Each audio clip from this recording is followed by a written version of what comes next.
Did you know that Newcastle actually has a castle? This magnificent medieval fortress guarded over the River Tyne, being the location for invasions into Scotland and to counter invasions from enemy soldiers. Situated near the high-level bridge, the area where Newcastle Castle stands has been used for defensive purposes for over 2,000 years. The original fort in this location was called Pont Aelius, referring to the Roman name for bridge and the Emperor Hadrian, whose family name was Aelius. It's thought that the fort was situated here to guard the river crossing, with the first encampment being nearby in Benwell, giving the Romans an excellent view of the surrounding areas. You can actually experience this dark side of Geordie history with a visit inside Newcastle Castle, being able to explore the jail, chapel and see arguably the best views of Newcastle from the rooftops. After battling with the steep steps inside the castle, we're greeted with an exhibition with artefacts from the castle's history. I've always wondered where Newcastle got its name, and I guess we're standing in its namesake. The Newcastle Castle, which gave Newcastle its name, was founded in 1080 by the eldest son of William the Conqueror, Robert Curthose. It was originally built using earth and timber, but it was rebuilt 100 years later into the stone castle keep we see today. As a working castle, there would have been the usual cannonballs and armour, but also a need for domestic objects like cooking pots. Those soldiers needed their scran to fight. Although these pots seem to have been dumped into the castle moat with lots of rubbish by the townspeople. The medieval builders that would have built this castle used a variety of materials from traditional wattle and daub techniques that comprise of wood, mud and animal dung, alongside the hand-carved stones to create a hardy structure that would have been the last line of defence. Did you know that a man tried to make a donkey fly from the top of the castle keep? In 1733, a flying man was spotted hurtling from the top of the castle keep into Bailiff Gate, which is now the corner of St Nicholas's Street and Westgate Road. Not content with his amazing stunt, he proceeded to try his luck and his trick with a donkey. A figure appears with man-made wings before plummeting to the ground into the crowd below. Only it's not the showman, it was the donkey. Miraculously, the donkey survived the showman's test flight, but the spectre that it landed on wasn't so fortunate.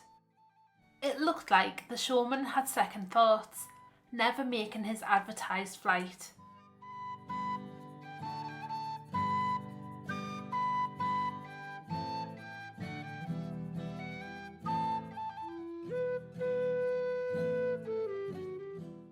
Now it was time to go up the spiral staircase to see the views from Newcastle Castle's rooftop. This was why I really wanted to visit the castle, to see a new perspective of a bustling city that I love. I didn't quite love the spiral staircase by the time I got to the top, but it was definitely worth it in the end. As I was climbing higher, you can see different winding passages that lead across the castle. It was definitely designed to make it hard to get out. With only a few steps to go, we see the light and the way up to the top. Iron sculptures of medieval archers guard the roof of the castle keep, replicating the way the English army would have stood during the wars against Scotland. I had the rooftop pretty much to myself on this day, so it was amazing to be able to have 360 views of Newcastle. From this angle you can see Central Station with all its criss-crossing train tracks, alongside St James's Park to the right.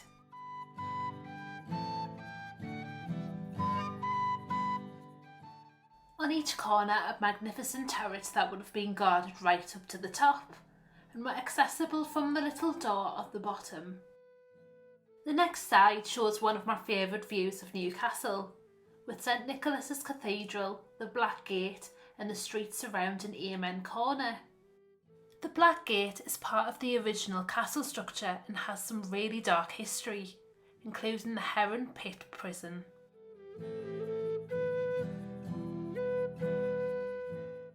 high-level bridge can be seen from a new perspective, and you can even catch a bit of train spotting.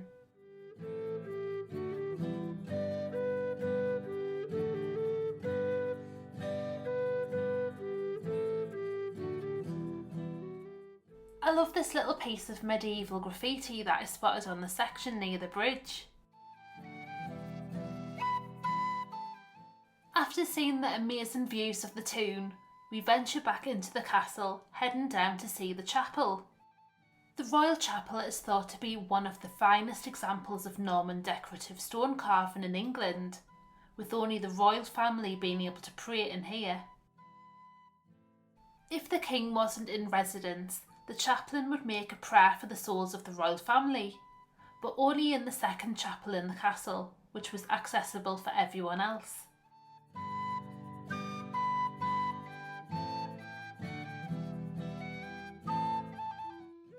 Did you know that the dungeons in Newcastle Castle were thought to be one of the worst prisons in England? The derelict castle became Northumberland County Jail in the Tudor period, with conditions being absolutely filthy. Prisoners would have been chained to the stone walls within the castle, left to the elements until their trials, and you can still see the iron rings left behind. With howling northern winds, no roof, and being knee-deep in water, this would have been a dank and miserable place.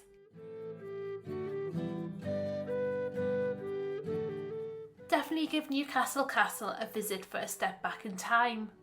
Once you've bought your ticket, you can come back again and again to explore the incredible beginnings of Newcastle for a full year. I hope you liked this glimpse into Newcastle Castle. Please like and subscribe if you'd like to see more from me, and I'll see you soon.